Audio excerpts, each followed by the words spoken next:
Unbiased podcast. You're listening to... Hold on. You're listening to Super Co-op Squad, episode 39. Who are you? How did you get here?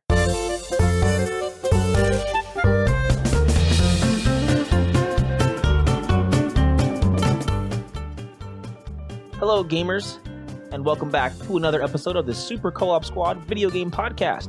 I am your host, Johnnie Mac, and I am joined alongside with my fellow host, Garrett Laney. Hello.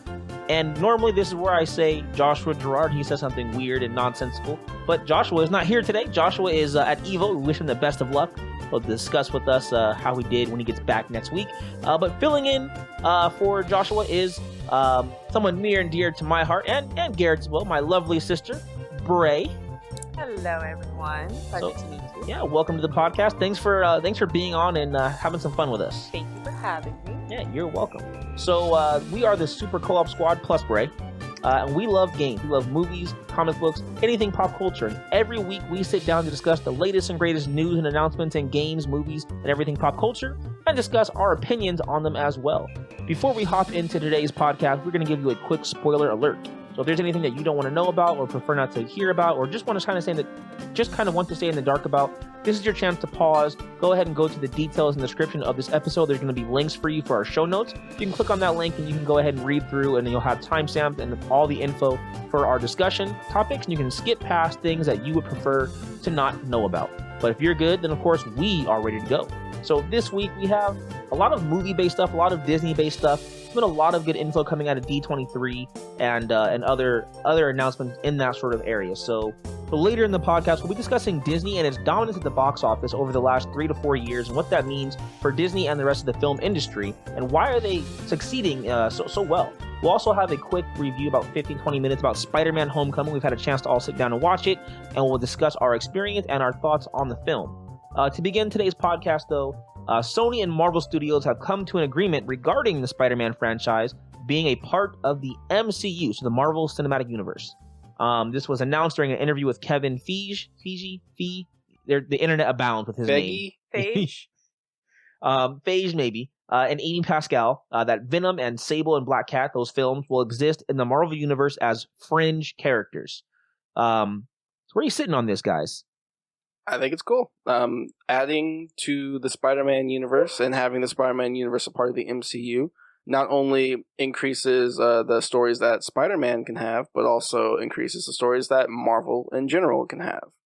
I agree with that statement. You know what? I like that more characters are getting pulled in. I don't necessarily like Sony being a part of that. You know, Sony hasn't done the best when it comes to handling the Spider-Man franchise.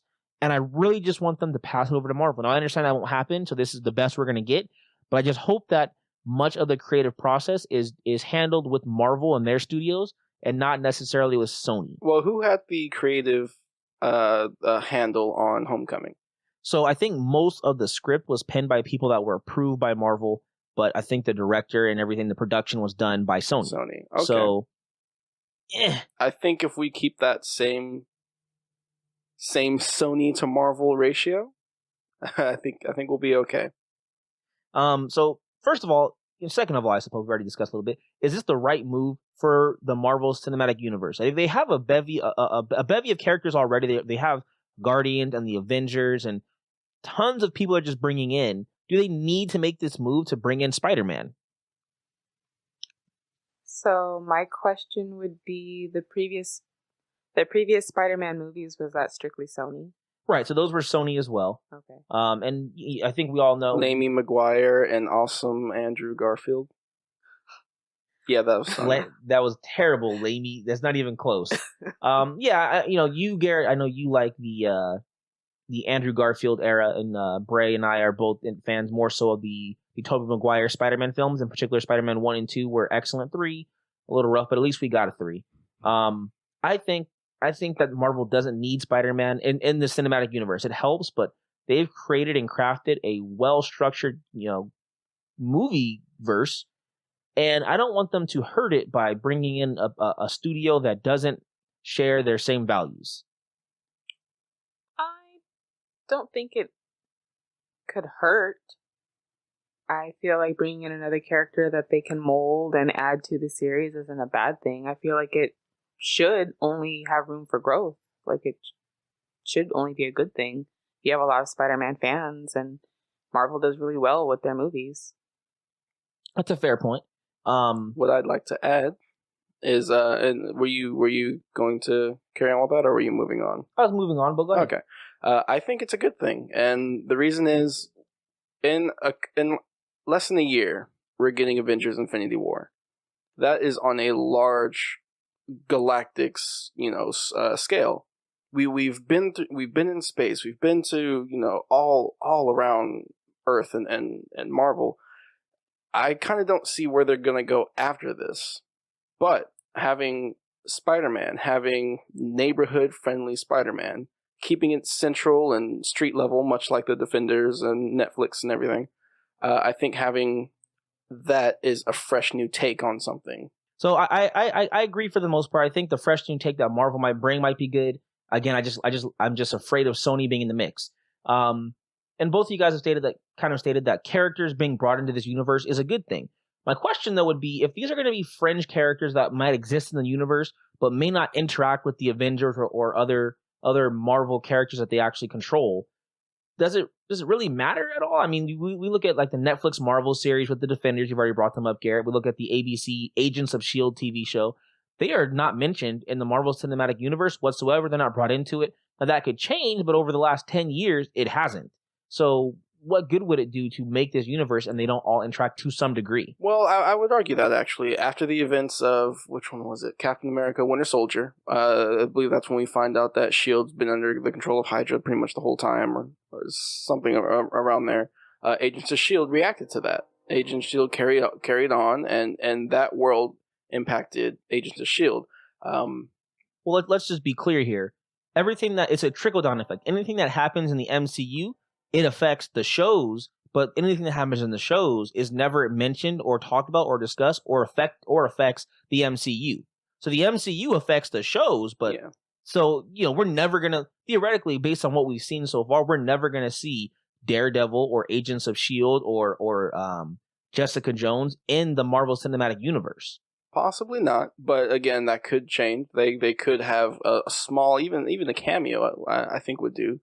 But I also think that having side character or fringe characters for Spider-Man also helps mold Spider-Man. Then we can see the maybe he got a new suit, or something happened with Black Cat or something like that, and that carries on into they never mention it in the next Avengers movie or something like that, but we do still see the results of whatever story happened in those movies. We see it with Peter Parker. Okay, well, I mean, time will tell. So who benefits more from this sort of partnership, Marvel or Sony? Which one's getting the better end of this deal? From my limited knowledge, I would say Sony, seeming as how Marvel is kind of holding the reins with production and the way things are going and storytelling. So I feel like Sony's getting in on a good deal more than the other way around. Yeah, I don't think there's discussion that has to. We'll discuss it, but we all think are unanimous in this that Sony is definitely making out better in this than Marvel is, and the fact that Sony is going to continue to make these movies or attempt to, and they're going to possibly keep bombing. But in this way, I don't want to say guarantee, but they increase their chances quite a bit that they're going to be very good, successful movies, which is what Sony needs. And let's not forget, we talked about it in the previous episode, but Marvel owns merchandise for Spider-Man. So Sony can do as well as they want. Kids are going to want to buy Spider-Man merchandise. Marvel's getting Spider-Man Sony money. Right, that is true. So they still benefit there. But either way, I think Sony is the one that makes out better in this deal. Otherwise, they're just going to keep just bombing and ruining Fantastic Four. Yes, that's Fox. Oh, my bad. Mm-hmm. Okay, well, Sony. Okay, compared between Sony and Fox, I think Sony's doing better. Sony's doing better, yeah. The X-Men films, Fantastic Four, they're a little rough. But that's a good segue because that was my next question. So is there any likelihood that 21st Century Fox might make some sort of partnership to ever bring the X-Men or the Fantastic Four back into the Marvel fold? We've seen it with Sony and Spider-Man. Will Fox ever bring those two properties and make some sort of deal? I feel like it's possible. I mean, if they're making this deal with Sony for Spider-Man and other characters, why not? I don't see it happening only because they actually have made good X-Men films and Logan and Deadpool. That's true. They've done a couple. They have made money. I don't think Marvel is going to do it because, I mean, even in the comics, isn't Marvel kind of getting rid of Fantastic Four in a way where they're not prevalent to a story? Right. Pretty much the Fantastic Four do not exist in the Marvel the Marvel comic book universe. Yeah. The Thing and the Human Torch are on different teams. I think Thing is or was part of the Guardians of the Galaxy, and Human Torch is or / was part of the Inhumans. The others are just AFK. What about X-Men? How are comics and X-Men? Where are they at? A little rough. So the Inhumans pretty much have like their Terrigen. There we go. Terrigen mist. That it circles the globe. It's a giant cloud, and if you get pushed into it, or if it comes around you, if you have the Inhuman gene and you breathe in that mist, you become an Inhuman. Well, unluckily for the X-Men, they always get the crap into the stick. If they breathe in the gas, it makes them sterile and kills lots of them. It's deadly to them. So they've like separated themselves. They like have a base in like Central Park now, and they just kind of exist. A lot of them died. It's rough going for the X-Men. Yeah, so based off of that, I don't think Marvel's too interested in paying big bucks to bring X-Men into the Marvel Cinematic Universe. I happen to agree. I don't think it's going to happen. So let's get into some fun stuff here. So just over this last week, we've had a lot of info dropped with Marvel, and with the fact that Spider-Man came out, we have D23, the Disney Expo, where they talk about a lot of their properties and franchises. Kevin Feige. Kevin. Yeah. Someone email us and let's find out exactly how we say his name. Let's just call him Kevin. So Kev? He had an interview with Amy Pascal, one of the heads of Sony, and he clearly had some reservations about the move to discuss the fact that, Black Cat / Sable film and the Venom film are going to be a part of the MCU. I'm not sure if you guys saw the video. I think Garrett, you did for sure. His face looked like someone had like put him like on camera while his daughter was like, just going at it with a guy. Like he just looked dumbfounded. It was clear he did not want that news out, at least not in that way. Yeah, I don't know what the reason was though. Like he looked like a deer in the headlights, and I'm not sure if it was because she released it early, although I couldn't see ahead of Sony doing that. She's a bigwig. But I think honestly it was just because we discussed it a little bit before. She has no investment in any of these comic book properties. Like she doesn't care. She was talking about them that she had no idea. Yeah, she's just looking at money. Right. She didn't understand what Peter Parker or Spider-Man was. She was saying names in a weird way, like referencing things in off ways. Like she's just clearly there as an executive head with no love for the property. I see it as that, as well as I think Kevin didn't want that news out at that time. They spin a lot of webs to keep everything connected and subtleties and Easter eggs and all that kind of stuff. And I don't think that's how he wanted that information out. I disagree there only because I think that there's no way that she would have dropped info that she wasn't cleared to say. She is the head of Sony or Sony Studios or one of them. She had to have gotten approval. She's the head of Sony. She could do whatever she wants. They could say, no, don't tell him. She's like, I'm head of Sony. I'm gonna do it anyway. I do what I want. I feel like there'll be more repercussions in that. But hey, that is our discussion on the info about the Sony and Marvel merger here, as far as bringing in several properties into the one cinematic universe. Let us know, guys, what you thought about this, and if you have your own ideas or reservations about it, you can do that by clicking the links to contact us on our email, contact@scspodcast.net. You can also reach out to us in the comment section on our website. There'll be a link for that in the details in the description. And you can also, of course, tweet at us at Super Co-op Squad. All right, guys, so fan favorites. This is the part of the show where we pick 10 rapid-fire questions, and each of us answers to see where we stand opposed and united in fandom. Play along and find out just what are your fan favorites. So, Garrett, you had the pick this week, and I hope you had some fun. I know sometimes you struggle. Sometimes, but I thought a little outside the box, and this one I think would be pretty fun. So in this fan faves, and much to Spider-Man and everything going around here, The famous words by Ben Parker, with great power comes great consequences. Something like that. Close enough. I don't think that's right. So, you will have the choice of superpowers, but each superpower has a drawback. Okay. Would you rather have super stretch, but you feel like your bones break each time, or phase through walls, but you always feel like you ran into them? I think I'd rather phase through walls. I would phase through walls. Phase through walls. Comprehend all languages, but are mute, or able to speak all languages, but you can only understand Spanish. I'll go with be able to Comprehend all languages, but are comprehend mute. all languages, but I'm mute because I can learn sign language. That's its own language in itself. I'd like to be able to understand all languages. I also choose comprehend all languages and become mute. Have invisibility, but can't move. Or have super speed, but can never slow back down. No, speed. Speed. Invisibility. The power of flight, but you can never land. Or superhuman strength, but you're not invulnerable. I'll fly. Super strength. Flight. Grow bigger, but never shrink. Or grow smaller, but never grow. Or shrink smaller, but never grow. Smaller. Grow smaller but never bigger. Grow bigger, but never shrink. Ice powers, but have the feeling of being on fire. Or fire powers, but always feel frozen. Fire. Firepower. I'll take firepower. Firepower. Breathe underwater, but feel like you're drowning. On land. Or breathe in space, but can never return to Earth. Space.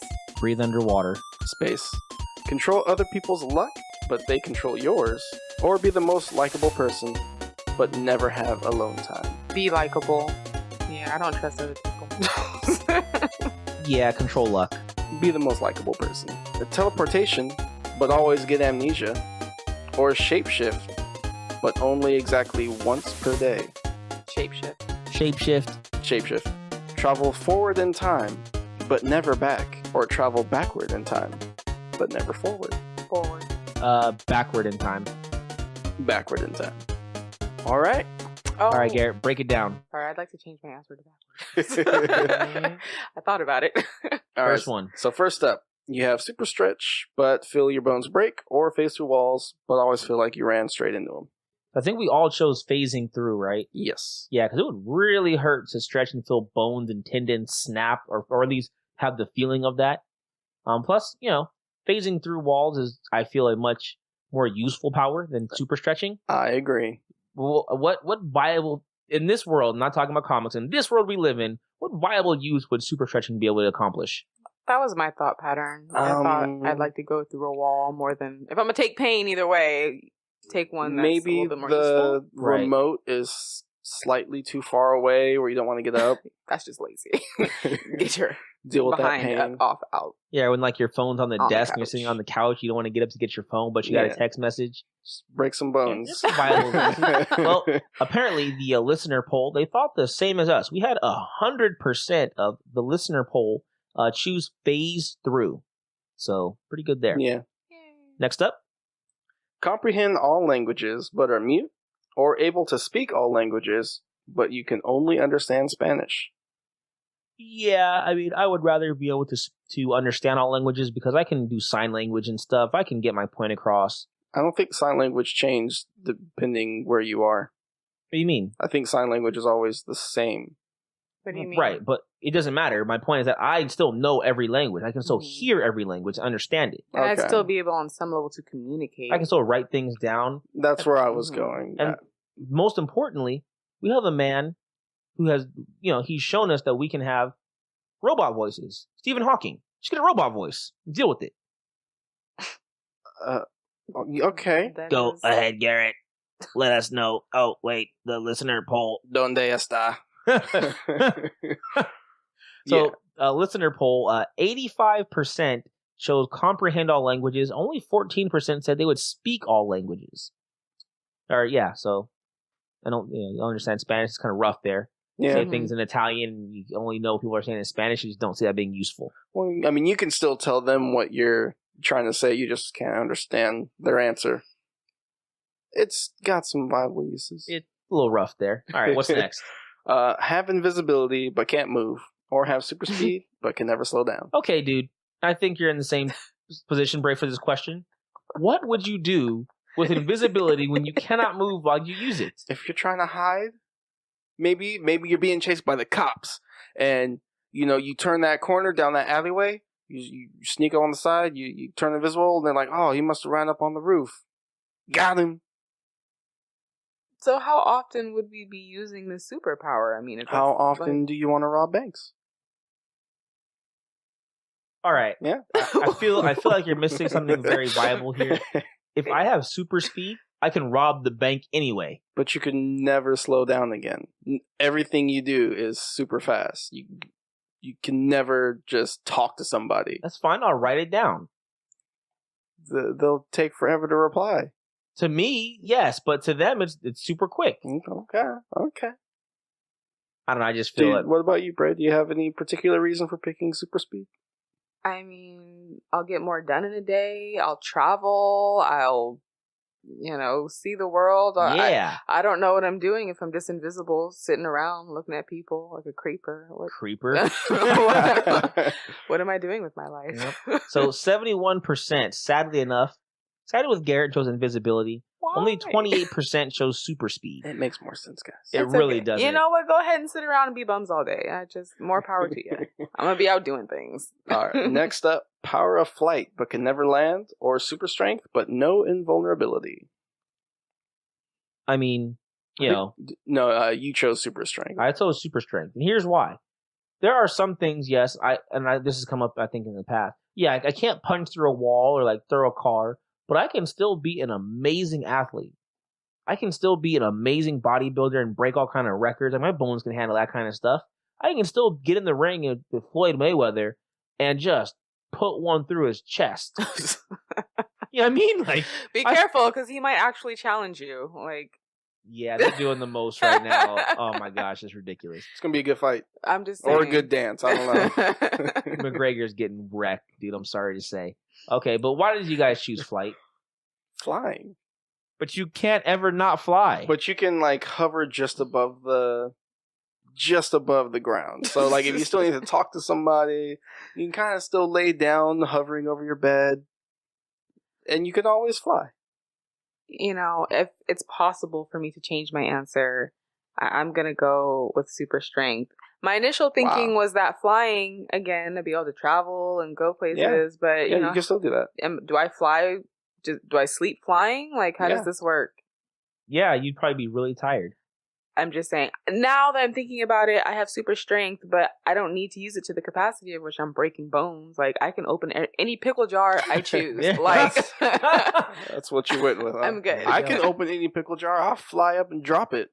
Opened. And how are you going to get it off the ground because you can't land? Challenge accepted. How are you going to eat the pickles? All right, well, the listeners sided with Breigh and I. 100% chose super strength. Disappointed. How I felt about invisibility. All right. Next up, grow bigger, but never shrink, or shrink smaller, but never grow. All right, so I meted this because it wasn't very specific. So the parts I need to grow smaller, I'll grow smaller. I'll eat whatever I want, do whatever I want. When I need to just make my belly and my stomach and my butt and my legs smaller, I'll just kind of shrink them down into normal people size. Just eat all I want. And I'm just back to a 34-inch waist. So there you go. That's what you do with that? Yeah. License to eat. Whatever. That's not...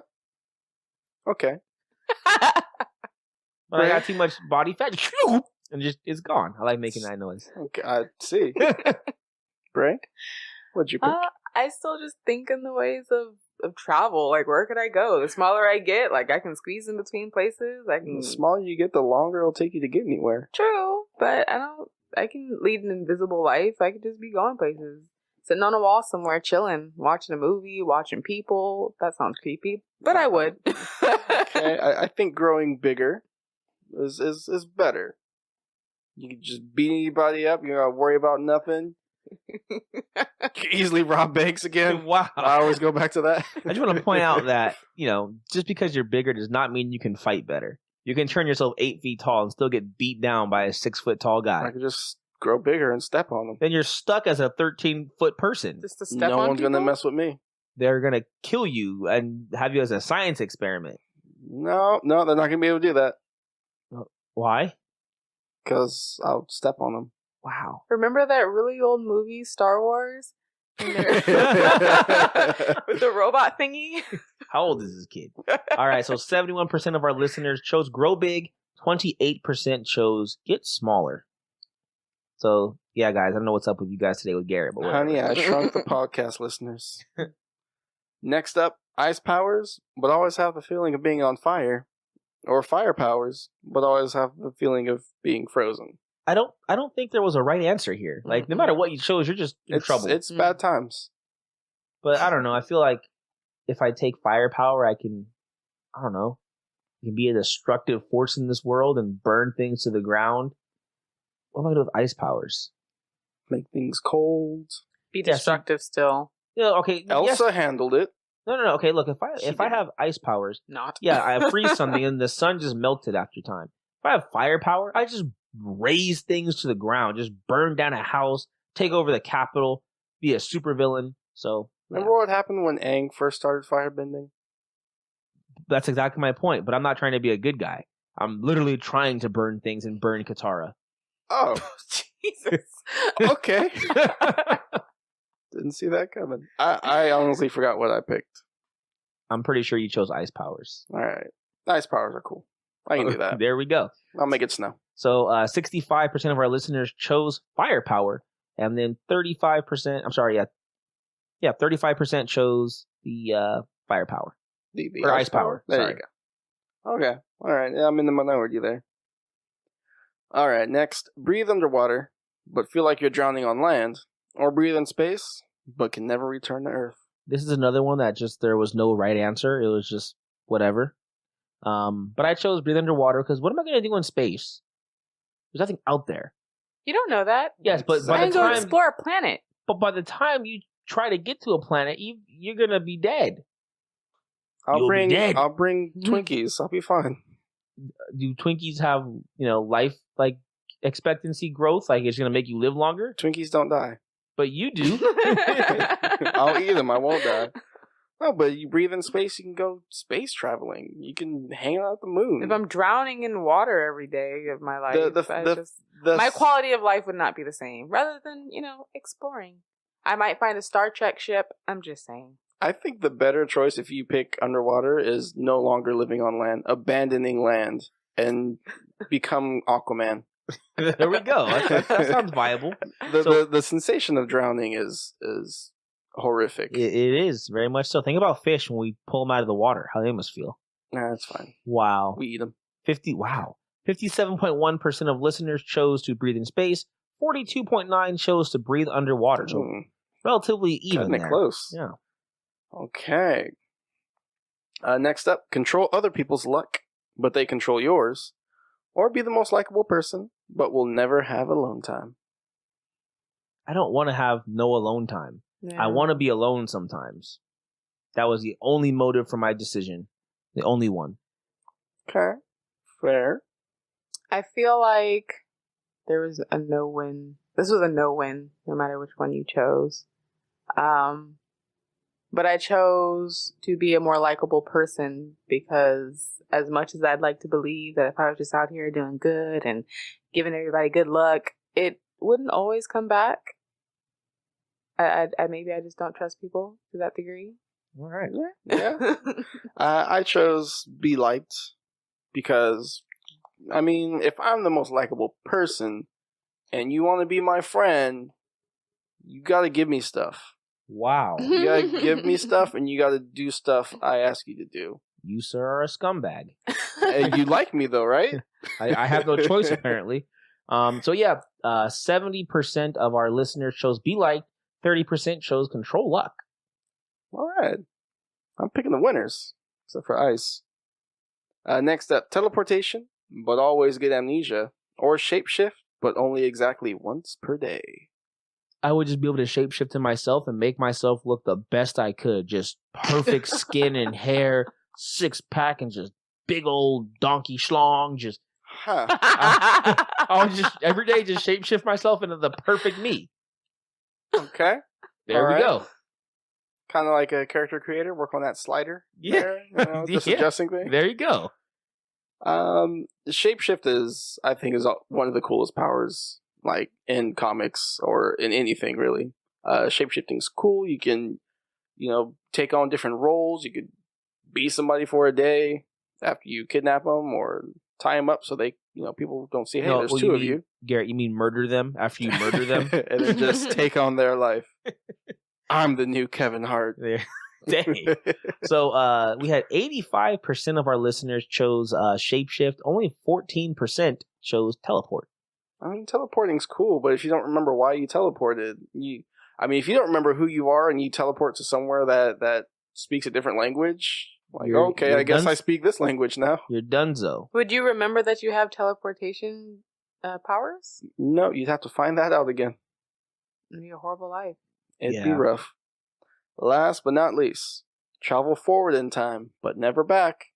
Or travel back in time, but never forward. These are all opinions, but you were wrong, Breigh. No, I was going to say, I want to change at the end of it. I want to change my opinion when I thought about it. I want to go back, but never forward. That's the right decision. These are the lotto ticket numbers? Whoop. Go back 25 minutes and go buy a ticket. Be great. Then everything that's happening. You got to be careful, though, because if you travel too far back, you aren't going to be able to I guess, say you're 20 and you travel back 20 years. In the timeline of you being 20 again, you're now 40. Yeah, that makes sense. I'm not doing that. I'm going to watch the 7 o'clock news and see the numbers for those balls drop for the Super Lotto. The balls drop? As the balls drop, I'm going to go back an hour and buy a ticket for the balls. So that's it. There you go. All right. I'd never need to use the power again. Fair enough. So our listener poll, 57% said travel backwards, 42.9% said travel forward. I have no clue what you would do traveling forward. I want to know. What their plan was. That's just having a curiosity about life and how it progresses, I would think. Yeah, seeing what happens. What's happening in the future. I mean, it would be cool to travel thousands of years in the future, but if you don't like it. Yeah. Just keep moving forward. You're done. All right, guys. Well, that is fan favorites for this week. Let us know in our email or on Twitter how you did, what you guys thought of our fan favorites this week. And if you have some themes for next week, feel free to email them to us, contact@scspodcast.net, or you can reach out to us on Twitter @SuperCoopSquad and let us know your themes for next week's fan favorites. So we had a chance finally to check out Spider-Man Homecoming, and we're going to go ahead and discuss a little bit, guys, and give you our opinions on it and our experience. So, Breigh. How was your experience at the theater watching Spider-Man? So you got to the theater. Was it good? Was it fun? The setup? And kind of leading into the film. Generally, it was a good movie-going experience. I have nothing bad to say about the theater. Comfy seats. All of that was good. Watching Spider-Man in of itself, I went into it with mixed emotions because, as we've discussed before, my heart is with Tobey Maguire and the first trilogy. So I honestly didn't even want to go see this movie at all. I went because you guys are going and I was invited and I wanted to spend time with you guys. But I originally had no intention on watching the movie. I didn't see why they were making another one besides what's going on with the Marvel Universe and whatnot. But at the end of it, it was good. I have some personal critiques or personal perspective upon it. But I didn't dislike the movie. I like Tom Holland as a Spider-Man, so I don't have anything bad to say about him, which is refreshing. But I think as we've discussed before, there was some things lacking when it came to the action or the growth of Spider-Man. I get that this was supposed to be him kind of growing into his own, but there wasn't like a good solid fight scene for me. And I think watching an action movie, that's what I'm looking for. So we did all watch the movie together, but we got there separate times. My movie going experience was excellent. The movie's good. I love Cinemark. That's one of my favorite. That is my favorite movie theater. Everything was good, hunky dory. But that was my first time taking all of my cousins. I took 4 of my cousins, ranged from 9 to 17, to the movies with me. So it was a lot of fun. Caleb, Dion, Noah, and Iwan.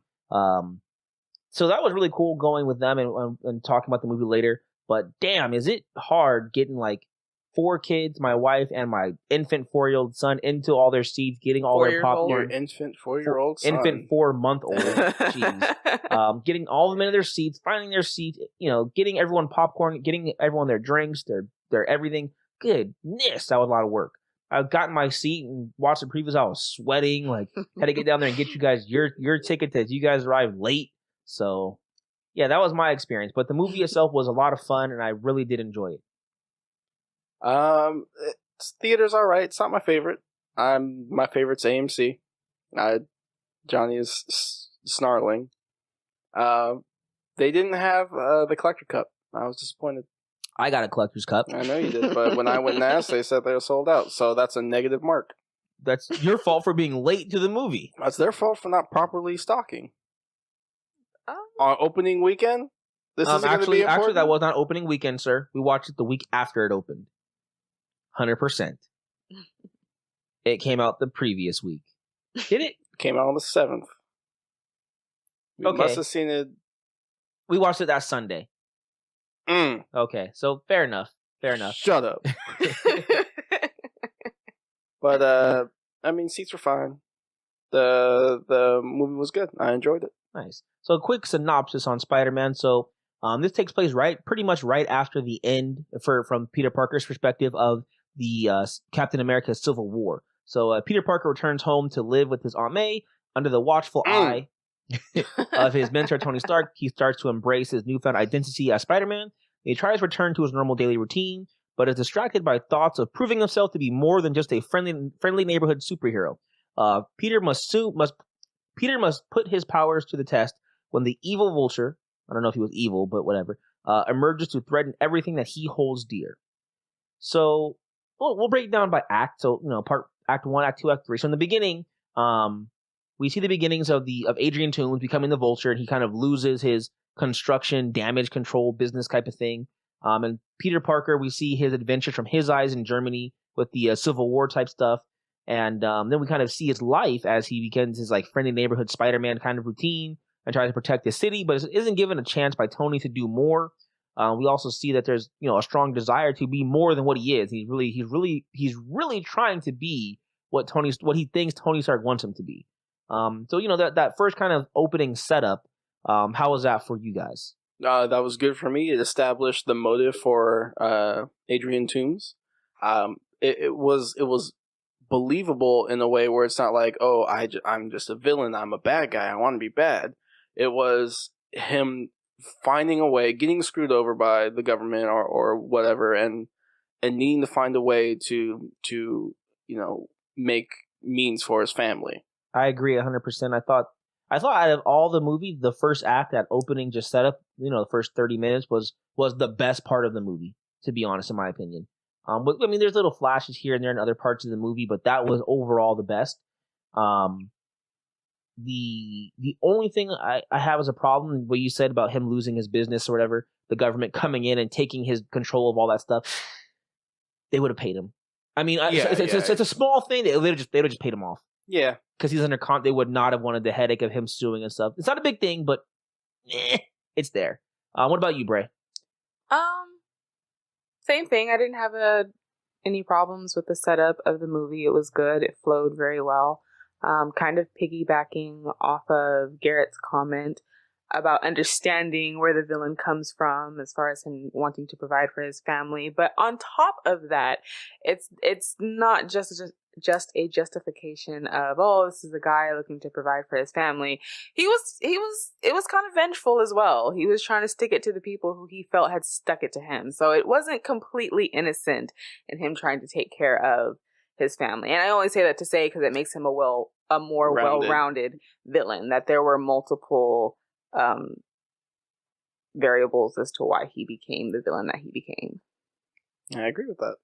Yeah, I think that's good. I think that, like you said, Garrett, you should have touched on this earlier, and you just emphasized it again, Breigh, that he wasn't this like mustache twirling, hey, I'm gonna put her on the train tracks and watch her get run over, just kind of dastardly villain. He had a little bit more depth and gravitas to him, and man, Keaton's doing some work, man. Like, Oh, Michael Keaton. yeah, he did some work in that role. So that Best on-screen Batman yet. Bruce Wayne. I I'd agree say he was a great Bruce Wayne. I'd say he's up there, like number 1-ish. yes. But there are others I think that did well in different ways. Johnny is a big fan of George Clooney. Blasphemer, sir. Blasphemer. I am not. No, but I felt, just to touch upon on the Vulture, I think he played a really good Vulture. And I think the suit was menacing. I think him doing what it takes, he was going to kill this kid if it came to that, to provide for his family. Yeah, he definitely was. We'll get more into him in the second and the third act. With that first act, they did a really good job as well in that first 30, 40 minutes, showing him just in his daily routine as Spider-Man, just helping people randomly, saving cats out of a tree. Old ladies cross the street. Yeah, crossing the street. Buying them churros. He got a churro. Yeah, dude, that would have made my day. And then they showed him do some good things and stop some crime. They showed him, assaulting people trying to get into their own cars. Like, that was funny. Yeah, he just didn't have like the thing yet. And I think that was cool to see, and I had some issues with it in the end, but in the beginning it was good to see him grow that way, because he really only had, 1 or 2 adventures, and that was typically it. So with Act 2, we begin to see that Peter Parker's having some trouble balancing his life between school and his time as Spider-Man. He comes across a crew kind of selling and using dangerous high-tech weapons in his part of New York City, which he's in Queens for the most part. And he does his best to bring the villains to justice, as well as notify Tony and Happy. He has some mixed results with that. And as he struggles with his personal life, we see him push himself more and more towards Spider-Man, and less into his friends and into the things that he cares about in his normal everyday life. He makes some mistakes along the way, and some of them ultimately have him lose Tony Stark's faith in him and his Spider-Man suit. I for one thought this was, for the most part, a good arc. Again, I think the beginning was just good, the way they opened up, and we really got a feel for Spider-Man. They just did a great job with Adrian Toomes, and then showing like him fighting the Civil War. But this was pretty good. I think some of it was a little annoying to me, just how much they ignored him. Like he'd call Happy, and he tried to touch base, and he was just a dick. Like, I didn't like that, because I thought, well, this is a little too much. Like, you're not helping this kid at all. Yeah, no, I agree. And a lot of times you don't know what's going on in Queens. I mean, there was a big alien invasion in Queens. If he called up about that, and Happy's like, okay, talk to you later, kid. Okay, there goes New York. Yeah, I think they kind of played up on the he's a kid and he's irrelevant thing a little too much, because later on it does turn into a good lesson that carries on into the latter half of the movie. But in the beginning, it just kind of seemed senseless. It kind of made Tony Stark, who is obviously known for this characteristic, but he was an ass. He was a real big ass. Yeah, he honestly, he really was. And you know what? I'm not really one for like all the teen drama stuff, but I got to say that this was probably one of the better iterations of anything, a movie having like high school drama and like teen life. All the actors looked mostly like high school kids. You didn't have like these buff 26-year-old Channing Tatums being high school kids, right? I mean, they look like high school kids. They act like high school kids. I like that a lot. And it was believable with all of them in their different roles. And they had some I thought, some pretty good character actors. Was that a reference to 21 Jump Street? Yes, it was. Okay. One thing that bothered me a lot to be honest, was Ned. So that's played by Jacob Batalon. That character is pretty much he's Genki from Miles Morales' Spider-Man. Like that character is literally a different person. They just took that character from Miles Morales and just put him with Peter Parker. Peter Parker. I didn't like that. No, he was very annoying throughout that entire movie. And I get it. Like you need that comic relief. You need that sidekick. But it wasn't. There was a point where he was just annoying. Yeah, like in the middle of class, like, so can you stick on walls, or just asking these questions. And clearly, Peter is not worried about that right now. He's trying to figure out what to do next about the weapons, or trying to just figure out how to get through a day of school. And Ned is not helping. Yeah, that was a little frustrating. I mean, it'd have been nice to touch on it a little bit, because I feel like people would feel that way. Like, I got to tell someone, but it was a little much. Yeah, and then for him to just completely try and take advantage of him at like the party scene or something like that. Like, come on, man, let me be your wingman. Oh, he knows Spider-Man. Yeah, like, bro. Yeah, way too much. The other issue I had. Oh, I was just gonna say it didn't. It was nice having a sidekick, someone for him to confide in, but it wasn't a good matchup because you had someone who had a very immature mindset about the whole thing, which is more worrisome and annoying than it is helpful, or like you said, like a comic relief. Because the whole time I'm just like, shut up. Right. He doesn't want to hear all that. He like, really doesn't. Have some common sense. This isn't about getting girls. I saved the world. Well, did he? I don't know if Spider-Man saved the world yet, but he will one day. He's going to. Yeah. He's going to. He played a small part. Yeah, he kind of. So Act 3, Peter begins to learn there's more to life than being Spider-Man. He falls back into his normal routine. He's kind of shocked to learn that the Vulture. He's shocked in kind of the lead up to the end of the movie that the Vulture is the father of his longtime crush, who is going to Homecoming with. So there's Spider-Man Homecoming. So we did it. We did it, guys. At the end of the movie, he races to stop the Vulture from his biggest heist ever and proves himself to Tony Stark as being worthy of being an Avenger. Yeah, this ending was rough for me a little bit. It wasn't a satisfying fight, and I get that he's young, and I get that he's Spider-Man. He's not really like a fighter yet. It just wasn't fun. The ending was not fun for me. I mean, I enjoyed the ending. It brought a resolution to a lot of what's been going on with the story and everything. And to me, I can't pick a fight scene that was amazing or that was good, but I also, me personally, wasn't looking for that. I also don't care. Like, I'm not looking for an action fight scene. I don't care for an action fight scene. I'd rather have plot and story. I think it needs some action personally, but well, I mean, there was still action. There was action. The movie action was all over the place, but you're talking specifically a fight scene. Well, when you're an action hero, action does not mean fight. But what does a hero do? A hero kind of saves the world, solves, or he or she solves conflict, fixes problems. Sometimes when you solve conflict, you got to kick somebody's behind. I just would have liked for even at least at the end for him to actually have a confrontation where he had to put some work in, and he just got trounced, and he won. But I mean, he didn't really win. The guy just kind of blew up and he didn't die. Like, that's not a win. But there's understanding to that. So I said it a little earlier. I guess I kind of jumped the gun with my answer. My bad. But yeah, so when I go to watch an action movie, especially when it's a superhero, what I'm looking for is a good fight scene. But in this particular instance with this movie and starting Spider-Man off from where he is and this whole learning curve that he has to go through to develop into being the great Spider-Man, and he has to start off young. He has to start off inexperienced. He has to start off learning his limitations. He has to gain his confidence and his courage. All of that, it's going to come from the more amateur fights in which there's not a lot going on, but this is him learning himself. So for me, there's an understanding to it. Did it kind of like dampen the movie a little bit for me? Yes, but I can deal with it, knowing and giving hope that there's more to come. Okay, cool. Before we kind of wrap it up here, anything that stood out to you guys that you really enjoyed about the movie, like your best scene, the best thing about the movie for you? There was a couple things. One thing I do want to point out is not 1 minute, not 60 seconds of figuring out why Spider-Man is Spider-Man or why he's great power comes with great responsibilities. They didn't spend 1 minute retelling us an origin story that we already know. Yeah. Kudos to them for having the gut and the strength to not shove it down our... To just go, here's Spider-Man, you know what's up, enjoy this movie. Right, to not force feed it down our throats or assume we're stupid. Like, we know who Spider-Man is, we know who Batman is. We don't need to see pearls anymore, Batman. Oh, man. Yeah, I think that was pretty cool.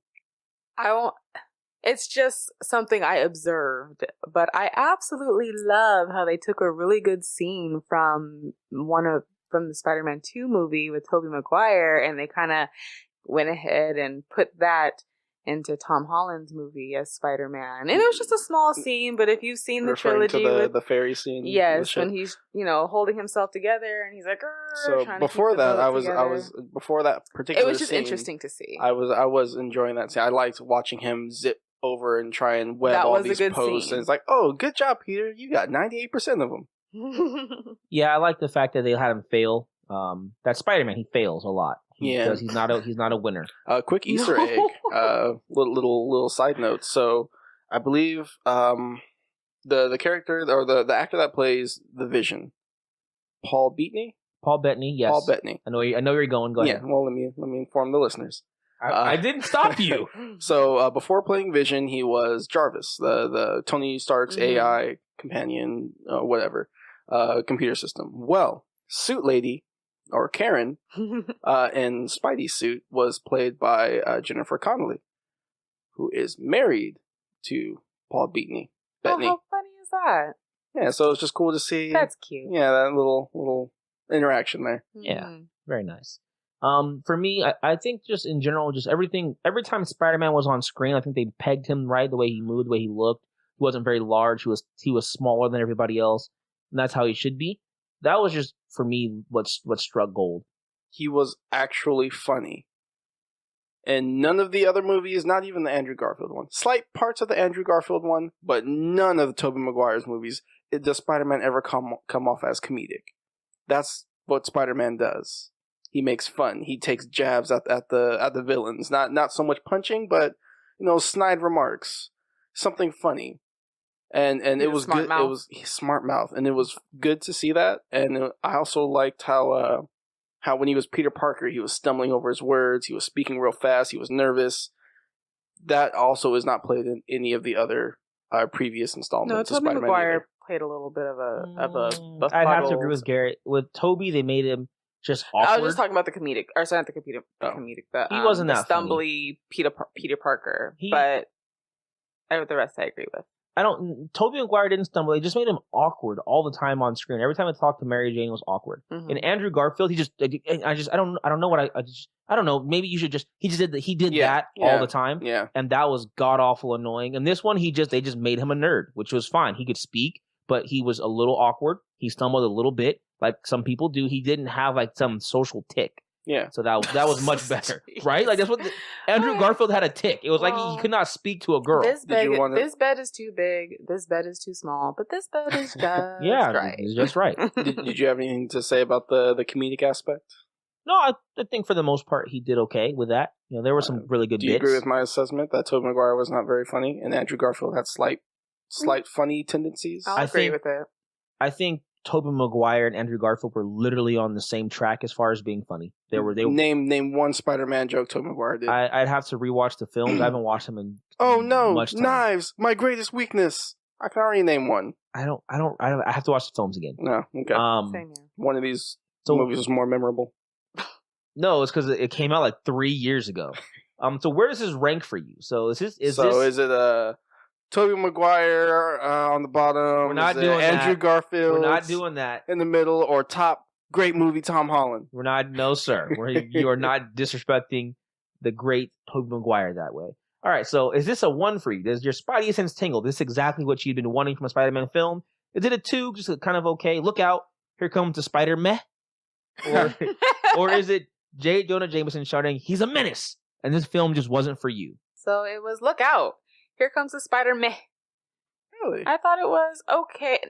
Maybe a little bit better than okay, but I won't say it's exactly what I had been wanting for. Do I have to? You didn't leave much wiggle room. There's no in between. No, you got to pick. You got to choose one. Was it Spider-Man or? But see, I can't say definitively this is exactly what I've been wanting for. But it was a little bit more than meh, yes. Then you're stuck with one of the... This is how So 1.5. It was 1.5. It was like, look out! My Spidey sense is tingling. That's what it was. Well, that's thematically correct, actually. Spider sense would warn you to look out. For me, this does tingle the Spidey sense. This is what I've been wanting from a Spider-Man film for the most part. Of course, it's not a perfect movie. There's very few perfect movies, in my opinion. But it was a very good movie, and I think that it set up a strong ground floor for hopefully a strong trilogy, maybe more of Spider-Man films, and we'll see from there.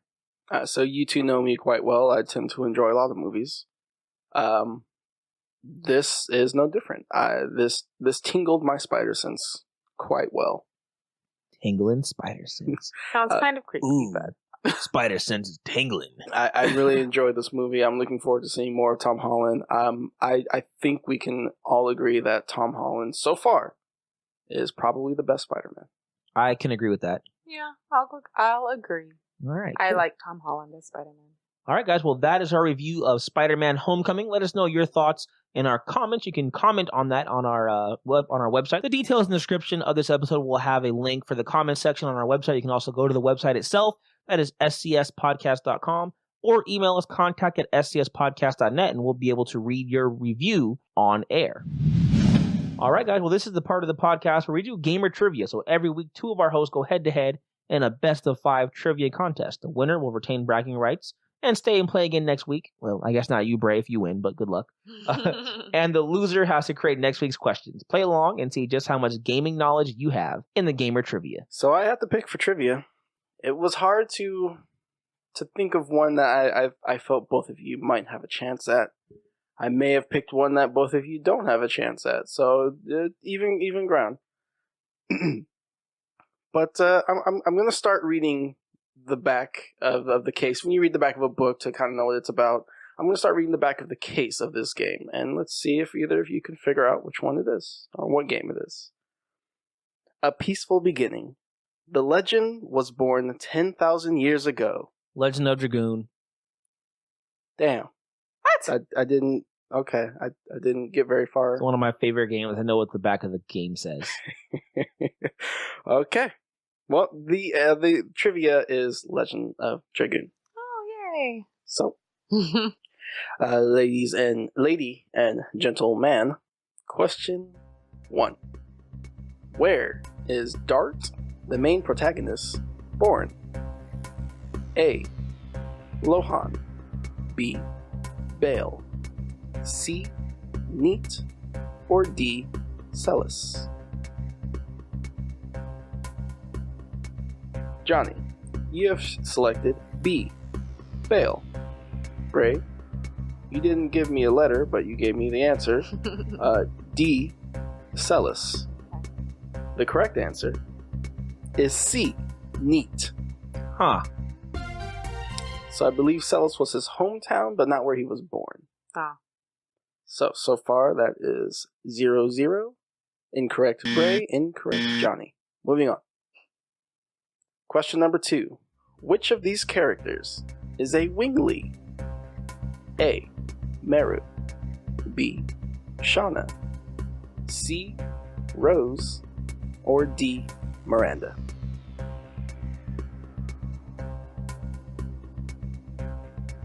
I have Breigh's answer. That's so... It's your favorite game. You should know all the answers. You know the back of the box. At least tell me what Wingly is. Breigh, you have selected A. Meru. Johnny, you have selected A. Meru. The correct answer is A. Meru. Ladies and gentlemen, Johnny and Breigh, that is correct. 1 Breigh, 1 Johnny. Fun fact. Legend of Dragoon actually sold more in the US than it did Japan as of December 2007. So US numbers 960,000, Japan numbers 280,000. Quite a lot. Question number 3. How many discs is the game? A. 1. B. 2. C. 3. D. 4. Or E. Garrett, you're dumb. This game was only on N64.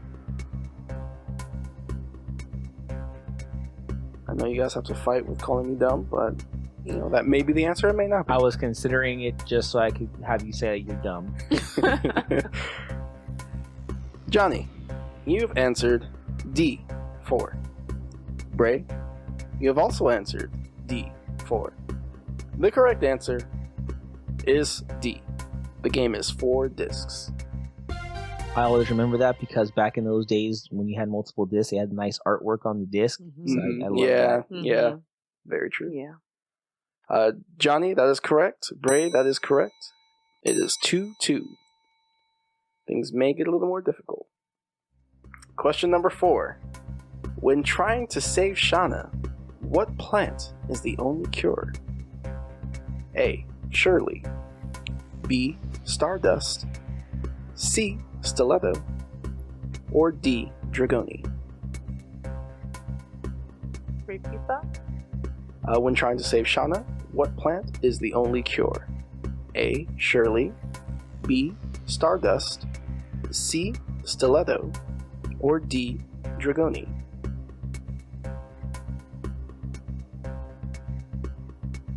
I have Breigh's answer. I have Johnny's answer. Breigh, you selected D. Dragoni. Johnny, you selected A. Shirley. The correct answer is D. Dragoni. See, I thought that sounded like some made up bull crap. Like, Yeah.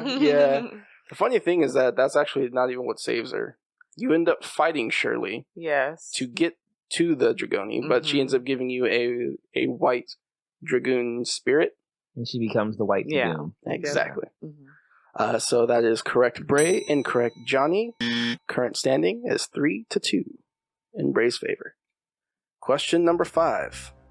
Which of these is not a moon object? A. Mirror. B. Gem. C. Dagger. Or D. Crest. Which of these is not a moon object? I have Johnny's answer. I have Breigh's answer. Breigh, you've answered D. Crest. Johnny, you've answered A. Mirror. The correct answer is D. Crest. So the crest is not a moon object. That is correct, Breigh. Incorrect, Johnny. Current standing is 4-2 in Breigh's favor. Now for the bonus question. But before I give you the question, I need you to send in your bets. So you can bet how many points you have. If you get the answer correct, double that amount. If you get it incorrect, you lose that amount. So Breigh, you have 4 points. You can bet up to 4, including none. John, you have 2 points. You know the gig. I have Johnny's answer. Or bet. And I have Breigh's bet. Okay. Bonus question. Who steals Dart's Dragoon Stone? No multiple choice. If possible, I would like a name. Alright, so I have your bets and I have your answers. Johnny, you said his father, which, since I have not played the game, I did a little research, and his father's name is Ziegfeld. Ziegfeld. Zieg. I'll go Zieg. Zieg. Okay. Zieg. Breigh, you said Scrappy the Thief. Okay, Scrappy the Thief. The correct answer, according to when I did this trivia, is Mappy. Mappy. That was Scrappy. Oh, that's close. It was the thief, though. That was close. So, Johnny, that is incorrect. Breigh, that is also incorrect. It's like halfway correct. You get like half a point. No, it's wrong. It's wrong. So now for the bets. Johnny, you had 2 points. You bet 2 points. That brings down to 0. Breigh, you had 4 points. You bet 2 points. Dang it. You're down to 2. Which makes you, Breigh, the Legend of Dragoon Trivia Champion. Good job. And that's Legend of Dragoon. All right. Well, I loved that game. it was a good game. It was a very underrated RPG. Yes, I think that's when I fell in love with RPGs. Well, that is our trivia for this week, guys. We appreciate you, and hopefully you did better than I did. I lost that there, but luckily I'll still be in next week because Breigh won't be here. So someone else is doing trivia, and I'm still gonna be. Whatever. You can always Skype me in. Don't be afraid. I'll be able to maintain my championship status. What? Yep. I think we both Your guess. We went through this. You won the guest champ. You lost. You won the guest championship. Therefore, you can't be undefeated anymore. All right, guys. Well, you can reach us contact at sdspodcast.net and let us know how you did and give us some trivia themes for next week. The SCS would like to thank you for taking the time to enjoy our podcast. Remember to tell friends and family about us, and if you're feeling extra generous, a review on iTunes, Stitcher, or anywhere you get your podcasts would mean a lot. It helps us out a lot, and it helps people find our podcasts. Thanks for listening. Now back to the show. So Disney has been dominating at the box office over the last 3 years. They've quietly taken over and absolutely had just a stranglehold on the film industry. With their trifecta of Marvel film, the Star Wars franchises, and their own slew of characters, franchises, and new IPs, it seems the company can't lose. So we'll go back to 2015, which is kind of where this has all kind of kickstarted. And a little bit before that as well, but that was the year they just began going 1, 2, 3 and just killing people. In 2015, not literally, thank you. Although possibly, who knows? They got a lot of money in a lot of different places.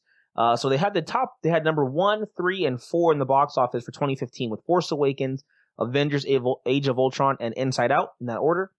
2016 saw Rogue One, Finding Dory, and Captain America Civil War as 1, 2, 3 respectively. And so far for 2017, Beauty and the Beast is the highest grossing box office film, with Guardians of the Galaxy 2 taking the second spot, and they still have a slew of films to release. So with everything being said here, what does another film studio need to do to dethrone Disney and just their ability to dominate, movie sales? I'm gonna be extremely biased. They can't. Disney's doing it. They have all the properties. They got all the money. Don't try to fight Disney. I'd call that a monopoly, sir. Yeah, they win. Everyone else can just go bankrupt for all I care. Oh, jeez. Well, this is maybe just more of an optimistic statement than anything. It's not to discredit Disney and Marvel films for what they're doing. But as of right now, it is slightly trendy.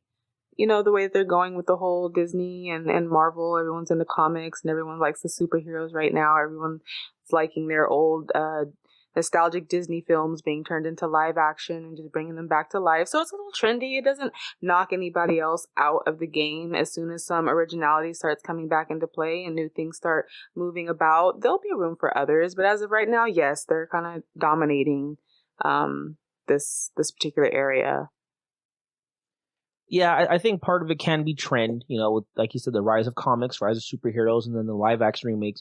But to be honest with you, in my personal opinion, it's the production quality and the storytelling. They're learning how to make it a science, and I think at some point that will backfire on them because it's standardized. Like when you watch a Marvel film, even though they're all different and good, they're kind of have the same tropes built in. So at some point, people are going to, pick up on that. Yeah, and they're going to just not be interested anymore.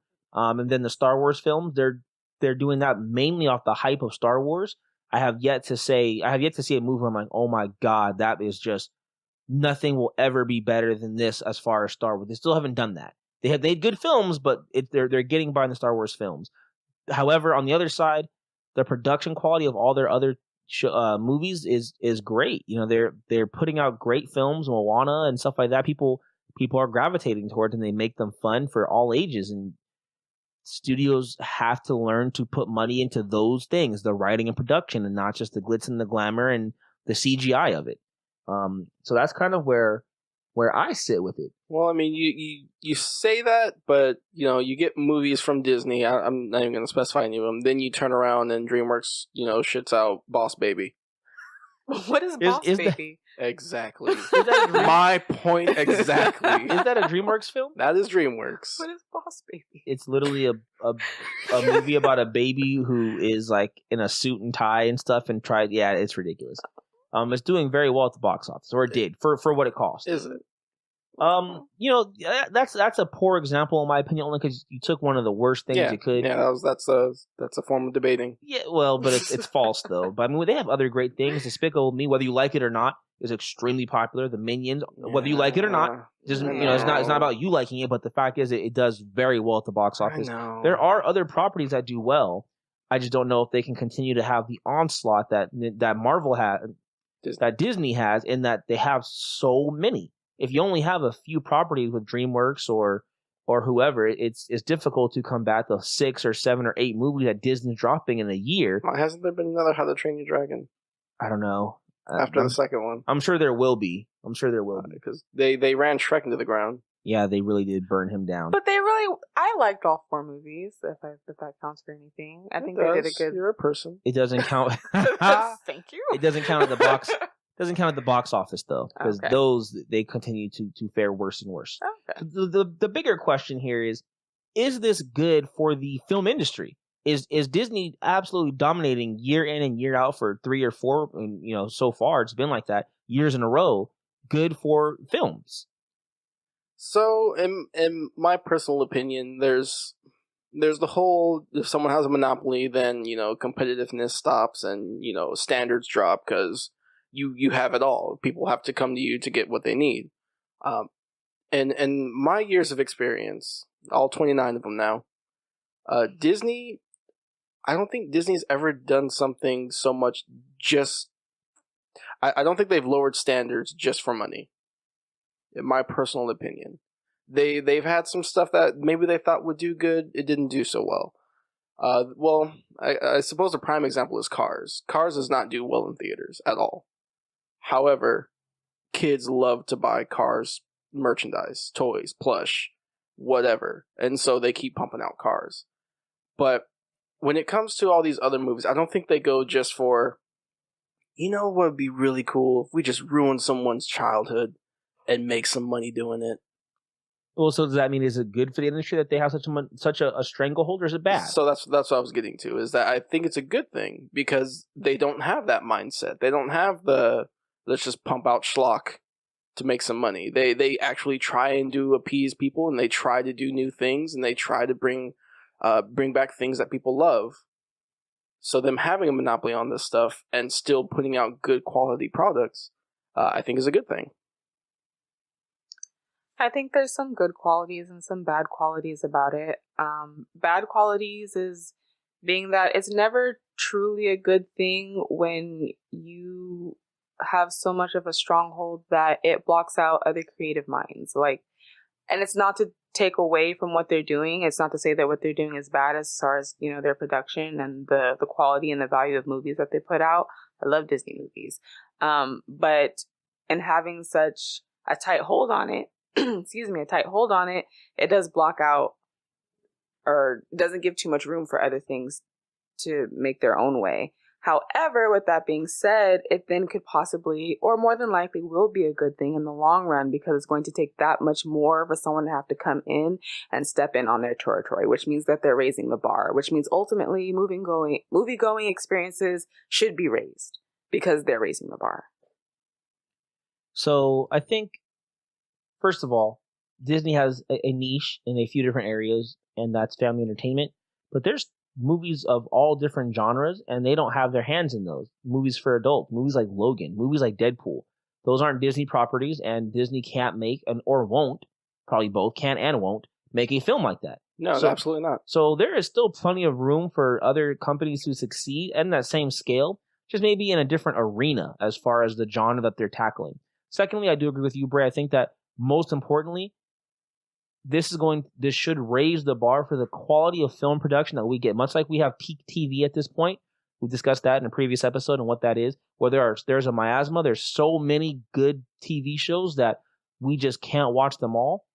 And they're just high quality. At some point, movies will become like that. Well, there'll just be so many high quality movies that you can't have just these 1 or 2 from Disney stand out. And once we get to that point, Disney, their stranglehold on the industry and the top box office slots will begin to diminish somewhat. Not because their quality is getting worse, but because others are getting better. So that is our thoughts, guys, on Disney and the box office situation that they're in. If you have your own thoughts, please feel free to contact us. We'd love that, guys. Contact at scspodcast.net and let us know what you thought of Disney and their dominance this year, 2016 and 2015. All right, guys, so speed run. So every week we'll break down 10 news stories and fun facts that just didn't quite make the list for a full segment. We've got 1 minute per topic before we move on to the next one, finished or not. We got to go fast. in this speed run. We missed you, Joshua. Can't be replaced. Boom, boom, boom, boom, boom, boom, boom, boom. Nintendo officially canceled the new 3DS system and now has only a 3-tier handheld lineup. The new 2DS, 2DS XL, and new 3DS XL systems. Just buy a 3DS and call it a day. I'm sorry, parents. I'm sorry you have to deal with all this. I feel like they're sad. Right? Like, which one do you go to the store and buy? Like, which one does he want? Can I get a 3DS? Well, it depends, sir. You want a 3DS XL or a 2DS? 2DS XL? We also have the old discontinued block. Like, the parents are just left there, dumb. I just want a new 3DS. Okay, we have this new 3DS that just launched. That it's now $99.99. Wait, no. The website says that a brand new 3DS is only $79.99. Oh, sir, you don't want the new 3DS XL. You want the new 3DS. Oh, you're talking about a new 3DS, not a new 3DS. Yeah, what we're referring to as their title of the actual console is titled the new 3DS XL. So if you walk into a store and try and buy one and say you want a new one, what does that as actually opposed mean? to a used or pre-owned one? Right? Can I have a used new 3DS XL? Oh man. This is just getting ridiculous. They have so many models. It was good for them to slim it down. Next. Disney XD will be live broadcasting the EVO 2017 Super Smash Bros. Wii U Championship Finals. You said 2012. Play it back. I was gonna say. Yeah. This is cool, man. This is big stuff for competitive gaming to be on a Disney Channel live broadcast. Yeah, that's huge. That's awesome. What I also think is, man, that's pretty cool for people who have been putting their heart and soul for free into shoutcasting and being like, on air personalities. Now Commentating. Sure, but I like shoutcasting. Now they have a viable possibility to have an income off of it. That's awesome, man. That's pretty cool. One thing is that like the League of Legends and other big championships have been broadcasted on ESPN. ESPN is owned by Disney, so it's not too far-fetched to see this happen. I think it's pretty cool. Kids watch Disney. Kids love Super Smash Brothers. It's a win-win for Disney and Nintendo. Yep. So good stuff. Of course, by the time you're hearing this, it's already over. So, next. A new Xbox One update allows for profile-linked controllers. You can now set each controller to sign in a specific account when turning it on. Thank you. That's pretty cool, actually. Oh my gosh. I hate it. I hate it because my wife has her account set to auto turn on whenever the Xbox turns on, which bugs the crap out of me because then I have to sign in my account, sign her out. It's just a bunch of nonsense. And I can't take it off because she has a passcode on her account, so I can't just turn off that feature. This is gold. And that's pretty funny. Now, just let me figure out who player 2 is. Right, there's no distinction. I thought this is pretty cool. They're thinking outside the box, trying to update their console in ways that are important. Doesn't mean anything to me. I live on my own. Yes, for those of us who have a single apartment by yourself, you have no problem. But for those of us who have children, siblings, wives, plural. Wow. Doing it big. I'm just kidding. I just have a wife. But I mean, still, What do you mean just a wife? All things considered, this lets me kind of wonder what else can they just next. Super Street Fighter 4 Arcade Edition is now playable on the Xbox One via backwards compatibility. Shoryuken! Now, if I'm not mistaken, hasn't this already been a thing? I don't think it was backwards compatible before that. How new is this news? Like less than a week? A week? Yeah. Huh. Okay, so maybe regular Street Fighter 4 was already backwards compatible. Because I know you could play Street Fighter 4 on the Xbox One already due to backwards compatibility. Yeah, I'm pretty sure it was the original. It might just be the standard. I'm pretty excited about this. I think that was my favorite Street Fighter out of all of them. Cool and all, but it's still not the Ultra Edition. There's still no Poison or what's his name? Big Hugo. There we go. Yeah, he's annoying. Both of those characters I could live without, to be honest. I like Poison. You would. I think she's cool. You would. So, yeah, Street Fighter, good for you. I don't have much else to say, just kind of drowning out this minute, waiting for this minute to finish up. Come back, Street Fighter 4. Street Fighter 5 is just not the same. Street Fighter 5 is a good game. I didn't say next. Ni no Kuni 2, Revenant Kingdom's release date has been pushed back from November 2017 into January 2018. Let the game delay season begin. Right, so this is around that time every single year where all these games got announced at E3, and then they realize, oh crap, we have 18 other games that are coming out in the same week as us. Let's push our game back till next quarter. So this is where we're at. I'm sure people are heartbroken over this. Ni no Kuni's been a pretty popular game back on the PS3. I'm sure people are looking forward to Ni no Kuni 2. I have not played the first one, so maybe I'll get to it one day. This doesn't bother me as much. It's just sad that I have to deal with this. I know that there's going to be a game that I care about that's going to get pushed back. It's going to happen. Look, we're being told that we are getting Kingdom Hearts 3 in 2018. Garrett, shut up. It's not coming out. No, they said it. They said it. If it doesn't come, can I punch you in the face? Are you that confident? Why would you want to do that? No. Are you that confident? Yeah, that sucks. Can I punch you? Don't wait for the minute to be over. No, Can I fine. punch you? Next! Dodge another one. Japanese Bandai Namco VR Zones arcades are in for a treat soon as development continues for Mario Kart Grand Prix VR. This Mario Kart port will function as a first-person VR racing game. Blue Shell seems more dangerous than ever now. What do you think about that, Breigh? Mario Kart virtual reality, like you're driving the car, throwing bananas at people. That actually sounds pretty badass. Banana peels. That sounds cool. I'd put fun with that. So when I saw this, I feel like it just takes it to the next level. Because I saw a video of Mario Kart being played in VR. I thought it was a joke. Your face is a joke. Not like, oh, why are they doing this? This is dumb. But I thought it was someone just running a gag. Your face is a gag. Okay. Not gonna get I'm done with that gag. decent conversation here. VR, again, it's not for me. I don't really care. Mario Kart, it's fun.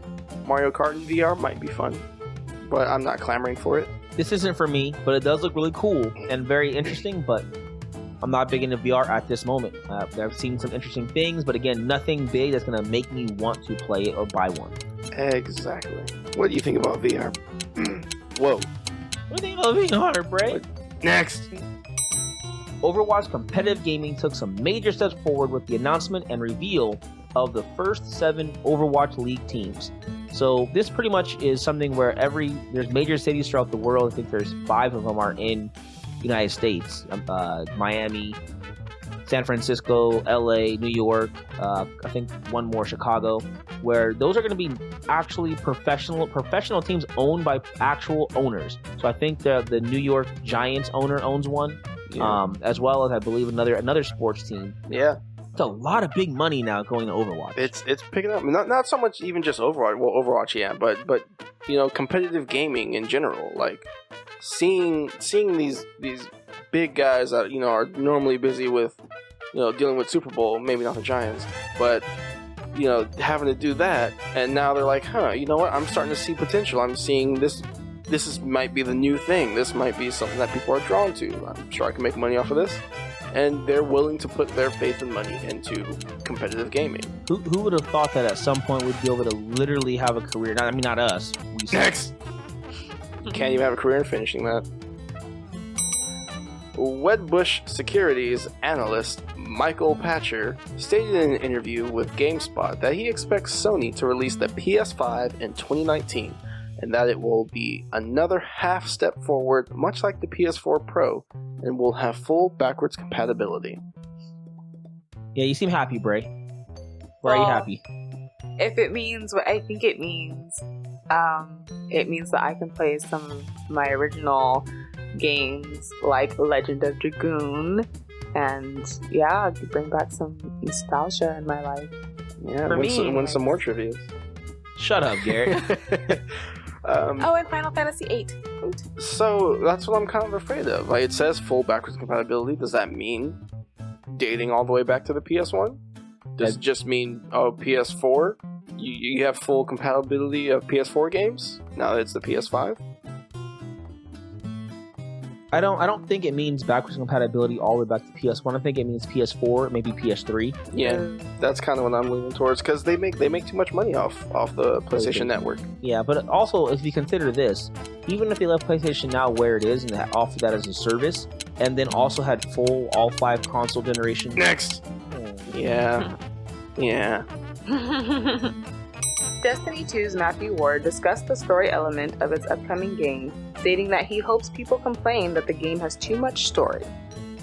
Shut up, Matthew Ward. How can a game have too much story? Well, That's an honest question. Because Destiny 1 had no story. What you talking about, Matthew Ward? Shut it. No, I see where he's coming from. Like, Destiny 1's biggest problem was if you want story, go on our website and read up on these things. But come on, at what point is there too much of a storyline in the game, too much campaign to play? He's not actually saying he wants people to complain about it. He wants it to be that There's so it would much. be a problem because there's so much. He's saying he hopes that they have put so much into the game. Do you know how much Yes. content you have to have for me to have that problem? More than the first one. More than any game I can ever think of. I get what he's saying. I think you're taking it a little too literal. He would rather people complain about there being too much story than too little because Destiny 1 had no story in it. What he is saying is he thinks there's so much content that I know it's a joke, but he's saying that there's that much content that the joke could even be said. Yes, that's a good thing. And I guarantee there's... Next. Fan-made Labor of Love, Mega Maker, released on July 15th, Garrett's birthday. The game functions much like Mario Maker, where players can create Mega Man stages and levels using attributes, powers, and tools from the first 6 Mega Man games. And it's 100% free. That's cool, man. Joshua, how are you not here to chime in on this? Right. Yeah. Make your own Mega Man games or levels. You didn't get to announce it. I did. This is awesome. And you know what? This is big ups to Capcom for not shutting this crap down. Yeah. I wonder if that means... Now, does that mean they truly have no plans for Mega Man and they don't care what happens to him? Because normally when companies shut fan-made stuff down, it's because they're working on their own stuff behind closed doors and everything. But Mega Man, sure, we're not doing nothing with him. You guys go ahead. We don't care about him. Make all the levels so we don't have to make any. Nincompoop. Pathetic robot. He's a super fighting robot. He's not a super fighting robot in Smash Brothers. He's a fighting robot. He's not very super. Okay. How did that go again? I downloaded it. I'll give it a shot. I'm not a Mega Man fan, but... End.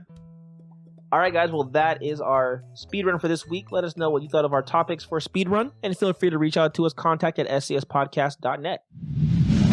Alright guys, it's time for our game segment, Name the Game. This is the part of the podcast where one host gives clues to help the other host guess and name the game. So play along and let's see how well you do at naming that game. Alright, Garrett, what do you got for us? Pulling some overtime here. Done fan faves, trivia, now doing Name the Game. So let's go ahead and get started. Stop losing that stuff. Joshua's gone. It was his turn for a lot of this. Oh, okay. First game. In this game, losing could also be winning. Pass.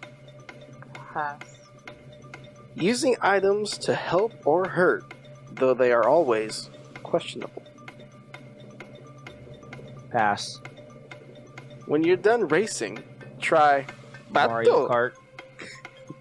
Yes, the correct answer was Mario Kart. How is losing winning? Because when you're in back, you get all the good power-ups. When you're in front, you get coins and bananas. Okay, fair enough. Next game. If your enemy is too far, just shoot them with your sword. Final Fantasy VII? No.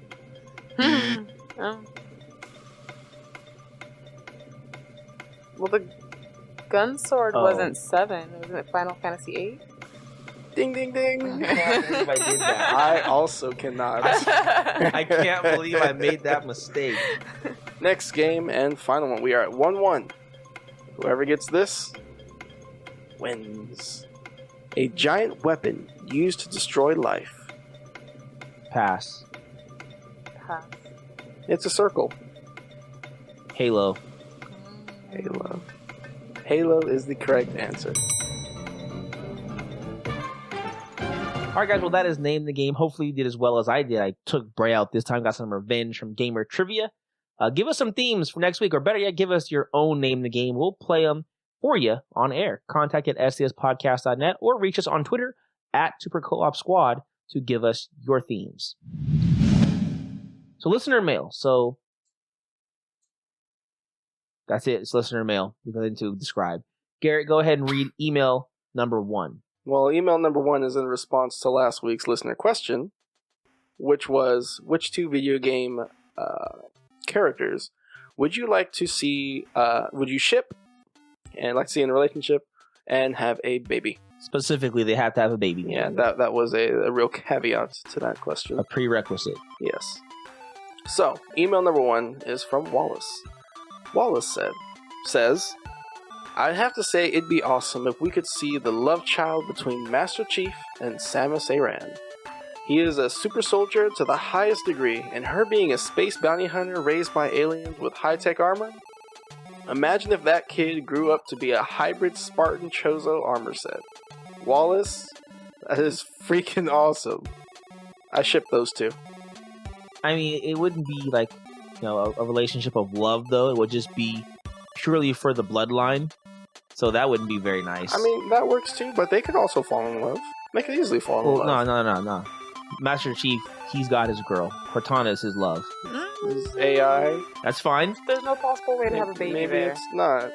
Love's not all about procreating, okay? Many people live and love and don't have children. You know, Johnny, in Japan, you can get a waifu simulator. That's weird. Yeah. I don't want to go to Japan anymore. Yeah. It scares me. You can get that and they'll talk to you. No, thank you. Uh-huh. All right, Breigh, go ahead and read electronic mail number 2, please. Well, August says, it'd only work if the baby was a girl, but in this age, I think people can control that now. So, Superman and Wonder Woman. The raw power of Kryptonian mixed with all the powers of an Amazon, who is the daughter of Zeus, would be pretty unbeatable. She might even have less of a weakness to kryptonite and lose Soup's weakness to magic since she would be part magic. I couldn't think of anything more OP than that. I agree with that, but I mean, I'm all for it and everything, but why does it specifically have to be a girl? I'm pretty sure because you can't have an Amazonian male. There's no trained Amazonian men. They murder their men. So if they have a male baby, he's dead. No, but isn't it with like... Oh, okay. Right, because okay, then he can't be trained as an Amazon. Well, I mean, they're not raising Themyscira.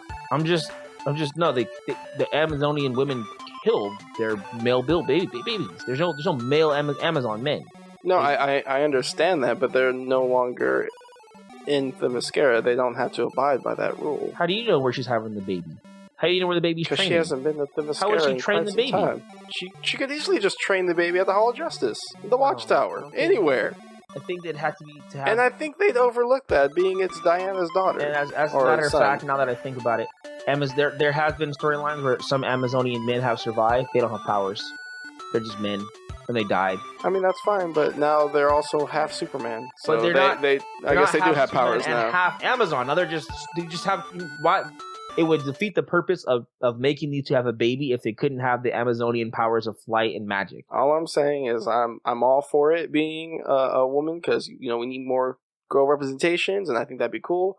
But it could also be a guy. August, I'm so sorry. He literally does not understand this. I do understand. I think you're taking it to an extreme level, though.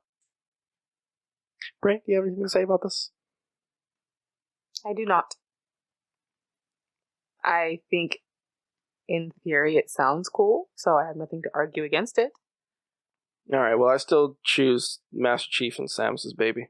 I'm so sorry, August. Wallace, you know what's up. All right, well, if I had to pick, I would pick Ratchet from Ratchet and Clank and Coco, the Bandicoot. Crash's sister? Crash's sister. I don't think Crash would be okay with that. Crash doesn't get a choice. I don't think Crash would be okay with that. Hillbilly.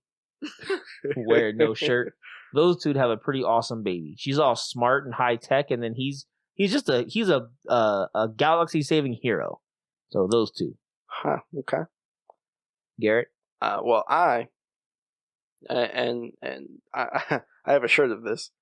I would pick Amaterasu from Okami No, she's a full-on goddess. She is a sun goddess. And Wolf Link, specifically Wolf Link from Twilight Princess. Having the bloodline of the hero of time, as well as being part goddess or part god, those little wolf cubs would be adorable and powerful.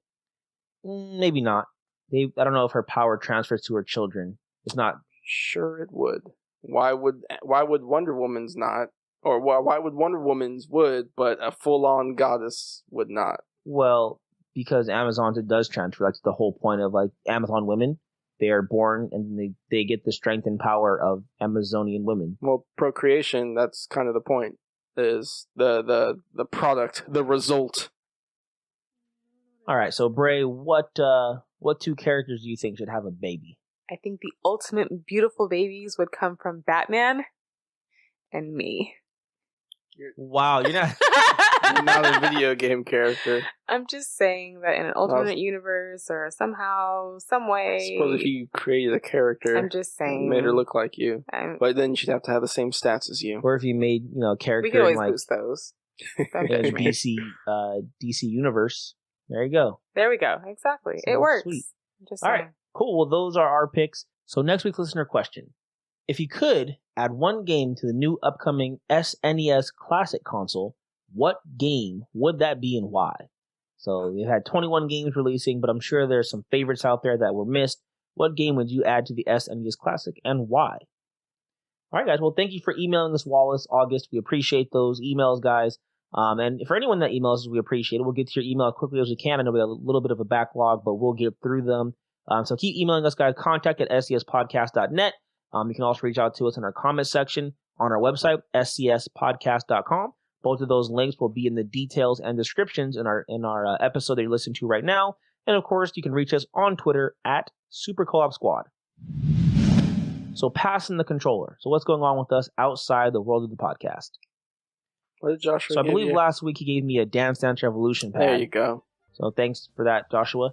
From GameStop. Yep. So for me this week, interesting week. Started my new job. It's going all right. Love the hours. Love everything. It's an interesting job. So it's working out. So that's pretty cool. I had a chance to check out Planet of the Apes. Thought it was meh. Not great, not bad, but all right. It was worth the $4 I paid for it. Nothing more, nothing less. Well, maybe less. That's been pretty cool. And shout out to my cousin Caleb. It was his birthday today. The day we're recording the podcast. When you listen to this, it will already have been passed. But it was fun hanging out with you guys and enjoying a meal at a nice new restaurant I hadn't been to. And it's fun watching you grow, man. So, yep, happy birthday to you. And that's my week, man. That's it. So, Garrett, I am going to give you, as your controller, let's see, what's nice? Ooh, I'm going to give you a Wii remote, and it's going to be in the hilt of one of those, like, those lightsabers. So you're going to have a Wii remote with, like, a plastic lightsaber attachment on it. That's your controller this week. Okay. It's not too bad, right? Like, No. It works. It works. Everything works. All right, well. Or as well as a Wiimote works. Right. I suppose. The Wii waggle. Okay. Well, my birthday had passed. My birthday was on Saturday. And I did the damn thing. I went to Disneyland. First ride I hit up, it was empty, actually. It was like maybe, I think around like noon, it was like maybe 50% full, which is a good day. I think it was a mix of both. A lot of people were blocked out on Saturday that didn't have like the top 2 passes. They're blocked out, as well as D23 was going on. You failed to mention the ride. Well, I'm getting there. Okay. I did the damn thing. There was no. Normally, my first ride was Cars Racers. Cars Racers. Normally, that's like a 45 to hour wait to get in there. That bad boy was 20 minutes. Then immediately after getting off that, went to the Guardians of the Galaxy ride. That ride is so fun. I love the care that they put into just. But even before you get on the ride. Rocket has a whole spiel on how we're going to break out the Guardians, and you're in the Collector's Museum and checking out all this cool stuff. I love the atmosphere of it. But, I got my birthday button, rode on a whole bunch of rides. I also saw Planet of the Apes War for the Planets of the Apes. It was okay. It wasn't bad. I'll probably get the DVD. Yeah, so that was cool. Other than that, it's when it comes to games, I'm still playing Injustice. My buddy Skippy got me the Crash Bandicoot Insanity collection on PS4. So looking forward to playing that. I miss Crash. It was fun. That was my first PS1 game, so it'll be cool to play that. And see if I'm still just as bad as I was back then. And that's me. So Breigh, I'm gonna give you, for your controller, you're just gonna get a regular old, nice, clean PS1 controller. Thank Take it you. back for you to play Legend of Dragoon and spank Johnnie on some more trivia. Shut up. I truly appreciate that. Thank you, Garrett. So what's been going on with you this week or next week? What's up? What's going on? So I've had a lovely 3-week vacation. As my brother may have mentioned earlier in the podcast before, I'm visiting family, so I'm heading back to Hawaii to finish up some school on Tuesday. But I've had an absolutely wonderful time. I had one of my best friends get married. My brother's got a new baby, and just ultimately being able to visit everyone's babies and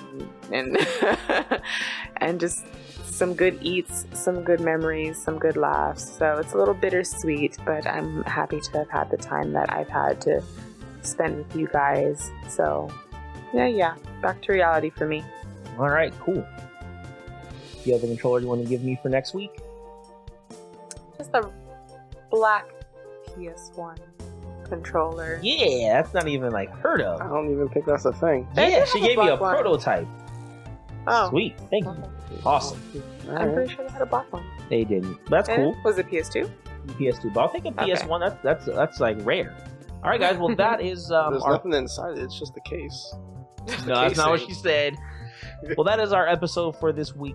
We appreciate you listening to us, guys. We hope you had fun. We always have fun. If you have any thoughts, comments, tips, tricks, codes, whatever, for our podcast, or want to just chat with us, feel free to do so, guys, by reaching out to us at contact@scspodcast.net or on the comments section on our website, scspodcast.com, on Twitter, Tumblr, Facebook, Instagram, wherever, guys. We always love chatting with you guys. We always have a lot of fun, and we hope you do too.